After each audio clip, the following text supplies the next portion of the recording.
나를 건드리지 말란 말이야, 이 시발놈들아. 오늘도 수왕씨는 일본의 후쿠오카의 웰케빈이라는 카피로트를 찾아가면서 역시 혼잣말로 중얼중얼 거리고 있어요. 혼잣말로 되뇌이는 버릇은 어떤 수왕씨의 독특한, 아니죠. 대개 보면은, 우리가 이제 가끔 길을 가다 보면은,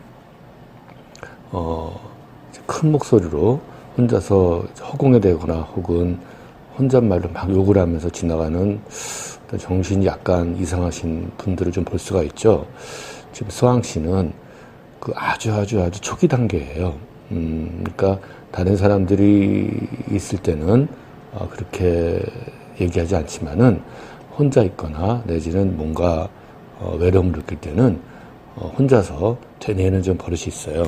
그래서 오늘도 수왕씨는 캡슐 호텔을 찾아가면서 혼잣말로 좀 중얼중얼 거리면서 가는데, 수왕씨가 하는 얘기를 살짝 한번 들어볼까요? 근데 이제 수왕씨 목소리가 워낙 독특해서 제가 그냥 수왕씨가 하는 얘기를 그대로 전해드릴게요. 그래, 아무도 알아보지도 찾지도 않는 곳에서 나는 이렇게 헤매고 있다. 뭘 위해서? 마음 가는 대로, 몸 가는 대로 사는 자유의 삶. 자본의 굴레에 눌려서 허덕허덕 살아가다가도 커피 한 잔에 싱그러운 꽃바람에 섹스 후의 아련함에 창 아래에 펼쳐지는 구름바다에 나를 건드리지 말란 말이야, 이 시발놈들아. 이렇게 수왕씨는 캡슐 호텔을 찾아가면서도 뭔가 생각을 하고 뭔가 자기 속에서 나오는 어떤 느낌들을 혼잣말로 이렇게 되뇌면서 가고 있네요.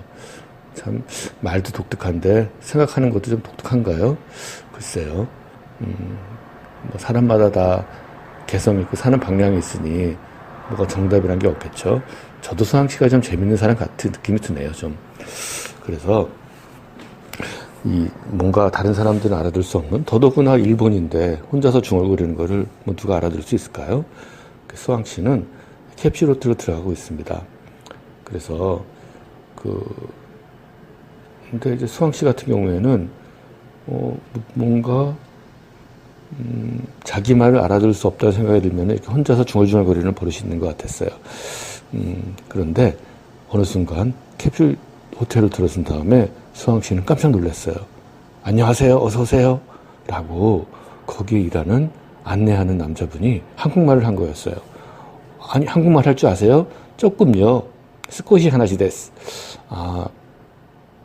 그렇군요. 워낙 한국 사람들이 많이 오니까 한국말을 좀 하는 겁니다. 그 웰케빈이라는 호텔은 7층에 있는데요. 이 나카스 역이죠. 역 전철역에서 바로 연결이 돼 있고, 호텔 전체가 다 먹고 자고 쉬고 노래 부르고 하는 곳이에요. 그래서 일단 24시간 영업하는 곳도 있고, 그래서 이제 호텔로 들어가서 캡슐을 받습니다. cap슐은 아늑한, 제가 전 방송에도 얘기했지만은 깨끗해요. 그리고 아늑해요. 다만 이제 주위에 코 고는 사람이 좀 문제가 될 수도 있는데, 혹시 알아요? 자기가 코를 골지요. 그래서 지금 네이버 카페 동남아 자유인의 후쿠오카 편에 제가 자세하게 이 수왕씨의 맥주 축제 이야기를 올려놨습니다. 그래서 샤워실도 따로 있고 적당하게 쉴 수 있는 곳이죠. 그래서 이 맥주 축제를 찾아가는 길 속에서 어떤 캡슐 호텔에 들러서 짐을 맡기고 그리고 홀가분하게 물론 사진을 찍을 핸드폰을 들고 다니면서 수왕씨는 카메라를 안 갖고 다녀요. 그냥 스마트폰으로 모든 걸 찍는데, 참 과거에는 핸드폰 따로 카메라 따로 했는데 참 많이 스마트폰 덕분에 많이 편해졌죠.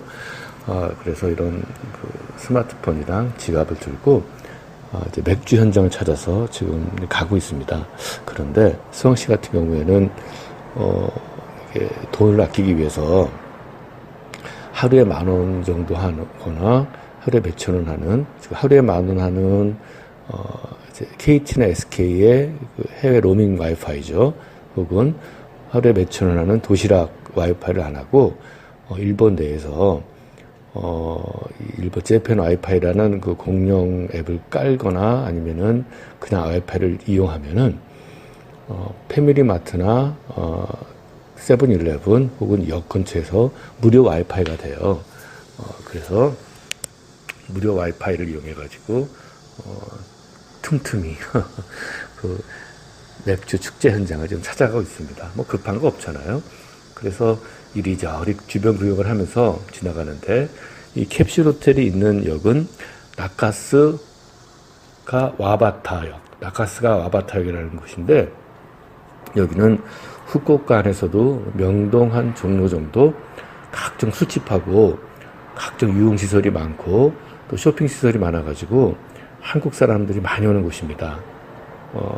그리고 이제 이 근처에 돈키호테라는 아주 유명한 쇼핑몰이 있죠. 쇼핑몰, 그렇죠. 큰 쇼핑하는 곳이죠. 그래서 어슬렁어슬렁 거리면서 지나가면서 여기저기 사진을 찍었습니다. 그래서 네이버 카페 동남아 자유인의 후쿠오카 편을 보시면은 수왕씨가 찍은 사진들이 여러 개가 있습니다. 그런데 참 일본 사람들은 참 깨끗해요. 그건 확실해요. 저기 화장실 가보면 아는데, 어느 나라 화장실 가든 간에 저는 일본 사람들처럼 깨끗하게 쓰는 곳은 많이 발견하기 힘들었어요. 유럽도 지저분하죠. 거리도 참 깨끗합니다. 우리나라는 중간 정도 되는데, 그래서 중간이란 일본, 한국, 중국을 봤을 때 중간 정도인데, 저는 일본 사람들이 중국 가가지고 버티는 거 보면 참 재밌는 것 같아요.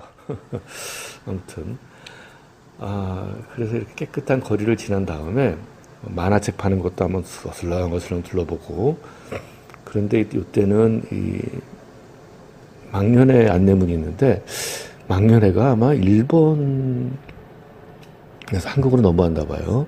그래서 안내문도 구경도 하고 이렇게 쭉 갑니다. 그래서 가다가 이 돈키호테라는 곳을 발견해가지고 돈키호테의 쇼핑몰 구경을 했습니다. 뭘 이제 살려고 했다기보다는 그냥 구경하러 간 거죠. 그래서 어슬렁어슬렁 구경을 갔는데, 돈키호테에서 좀 재밌는 걸 봤어요. 남성용, 여성용 자유기구를 파는 곳인데 참 재밌어요. 한국 관광객들이 막 많고 일반 관광객들이 많은 곳에서, 우리나라 치면은 다이소나 롯데, 그것도 다이소라고 보죠. 다이소에서 남성용, 여성용 자유기구를 파는 거예요. 확실히 일본은 선진국이 아니라 성진국이구나라는 느낌이 많았습니다. 그래서 이런 이렇게 또 구경도 하고, 그래서 사진도 열심히 찍고, 그리고서는 그 다음 맥주 축제를 향해서 또 쭉 가고 있습니다. 그래서 슬슬 맥주 축제를 가는데, 후쿠오카를 가다 보면은 아주 오래된 영화관도 있습니다. 그 영화관에서는 일반 영화도 찍죠. 영화도 이제 보여주는데, 마치 우리나라 90년대에 아주 오래된 에로 영화 있죠. 그런 것도 틀어주고, 그리고 1편, 2편, 3편도 하고. 역시 일본 사람들은 전통을 좋아하는 것 같아요. 그리고 꼬치집도 보고. 근데 참 재밌는 게, 이 꼬치가 이제 가운데 중자가 2개 있죠. 말 그대로 꿰인 거죠. 환이라는 글자가 참 중국 사람들 성형 문자가 참 재밌는 것 같아요. 그대로 떴죠. 그리고 카레 돈가스점 코코도 보입니다. 상당히 맛있는 곳이죠, 여기도. 자, 그래서 자전거 거치대도 구경하고 강물도 보고, 이 후쿠오카 중심부를 가다 보면은 강이 있습니다. 이 강이 참 맑고 고요하고 그리고 깨끗하죠. 역시 일본이에요. 그런데 수왕 씨는 이 강을 건너가면서 그때 아마 어스름 이제 해가 질 무렵의 강이었죠. 건너가면서 갑자기 소설 속의 한 장면을 떠올렸어요. 그거는 아주 잘 나가던 변호사가 갑자기 강물에 뛰어들었다는 거예요. 그래서 어디선가 첨벙 이런 소리를 내며 강으로 변호사가 사라졌는데 누군가는 강변에서 변호사를 또 봤고 또 누군가는 첨벙하는 소리만 들렸다고 하고 그래서 지금 변호사가 뛰어내린 거는 아무도 못 봤어요. 그래서 그 변호사의 흔적을 더 이상 발견할 수 없었다고 봐요. 수왕 씨는 어디선가 읽은 이러한 소설의 한 귀절을 떠올리며 강물로 뛰어들고 싶은 욕구가 갑자기 생겼다가 갑자기 사라졌어요. 아니에요. 뛰어들고 싶었던 게 아니라 마치 그 소설 속의 변호사처럼 아무도 모르는 곳으로 흔적 없이 사라지고 싶었어요. 너무나 한국의 현실이 힘들고 괴로워서 그걸 잊어버리고 어디론가 멀리 사라지고 싶었던 거였어요. 그래서 수왕 씨가 다시 한번 마음을 다잡고 맥주 축제 현장을 지나갔어요. 갔는데 그 네이버 카페 사진도 보시지 저 멀리서 해가 지기 전에 구름 속에 비춰지는 햇빛의 모습을 쭉 봤어요. 그걸 보면서 다시 한번 살아야 되겠구나 라는 생각을 하고 맥주 축제 현장을 향해서 더벅더벅 걸어갔습니다. 갔는데 뭐 가다가 보면은 무슨 절에 대한 안내문도 보고 그리고 그 유명한 후쿠오카 가면은 이 강변에서 각종 포장마차들이 음식을 파는데 생각보다 비싸요. 그래서 맛은 있습니다. 영업 준비하는 것도 이렇게 좀 보면서 돈키호테 나카스점도 들리면서 그 강을 지나서 이제 쭉 맥주 축제 현장을 가고 있어요.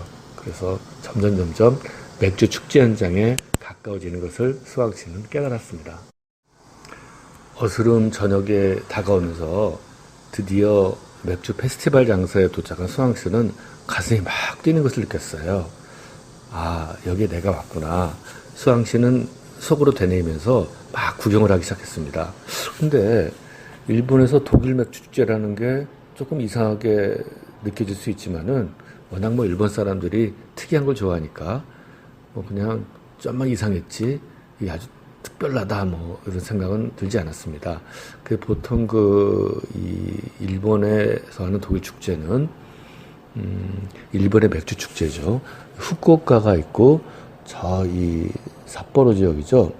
저 위쪽 지방에 또 맥주 축제가 하나 있습니다. 참 재밌어요. 그 규슈 일본의 가장 그 위에 지방 홋카이도 지방에서도 독일 맥주 축제를 하고 삿포로죠. 일본의 제일 남쪽인 규슈에서도 일본 독일 축제를 하네요. 저 얘기하다 보니까 좀 북쪽 끝과 남쪽 끝에서 일본 맥주 축제를 하는 게 좀 특이하네요. 그래서 이거 독일의 각 지역하고 일본 일부 지역에서 생산하는 생맥주를 이렇게 좀 파는데요.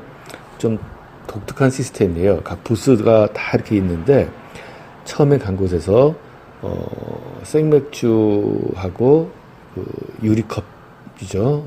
생맥주를 담는 잔, 보증금 포함해서 이제 사고 다 먹고 이제 나중에 갈 때 아무 부스나 아무 가게나 들려가지고 컵을 주면은 보증금을 돌려주는 그런 시스템이에요.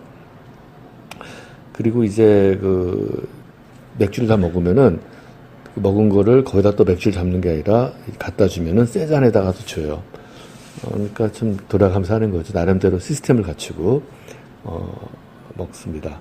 그래서 보통 맥주 페스티벌은 후쿠오카 같은 경우에는 10월 말 정도에 하죠.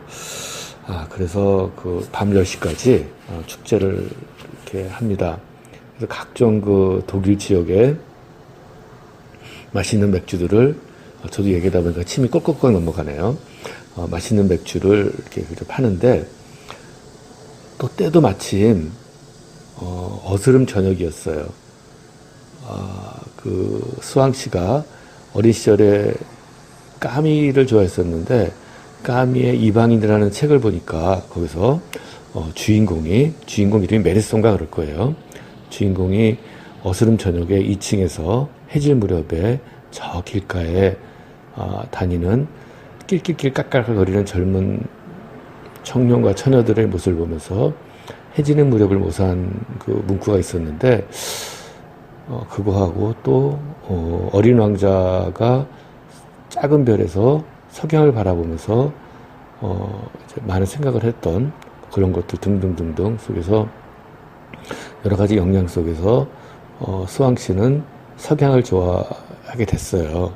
그런데 석양에 또 맥주가 있잖아요. 그러면서 수왕 씨는 점점 아까의 외로움은 잊어버리고 조금씩 기분이 좋아지기 시작했어요. 그래가지고 또 안에 그 큰 천막 안에 들어가 보니까 여기서는 각종 바깥에 있는 각종 부스를 돌아다녀도 되고, 이 안에 있으면은 그 각 부스의 그 판매원들이 돌아다니면서 주문도 받고, 아무튼 재밌게 있는 거죠. 그러면서 저기 무대에 일본 사람들이 독일식 복장을 하고 독일 노래를 부르고 있어요. 가끔 일본 말도 하죠. 그래서 약간 일치공 관계로 수왕 씨는 약간 앞에 앉아가지고 혼자서 부끄러움이 보고 있었어요. 그런데 가격을 보니까 500cc에 10,000원, 1000cc에 20,000원 정도 하니까 일본에서도 비싼 편이죠. 보통 일본에서는 500cc 한 5,000원, 6,000원 정도 하는데, 그리고 소세지도 한 25,000원 하니까 역시 축제니까 비싼 거죠. 그렇다고 해서 여기까지 와서 안 먹을 수도 없으니까 궁시렁 하면서 수왕 씨는 주문을 하기 시작했어요. 그 가운데서도 돈을 아끼기 위해서 안주도 가성비가 좋은 곳을 쫓아다니면서 어차피 시간도 많은데 뭐가 맛있을까 하고 돌아다니기 시작했어요.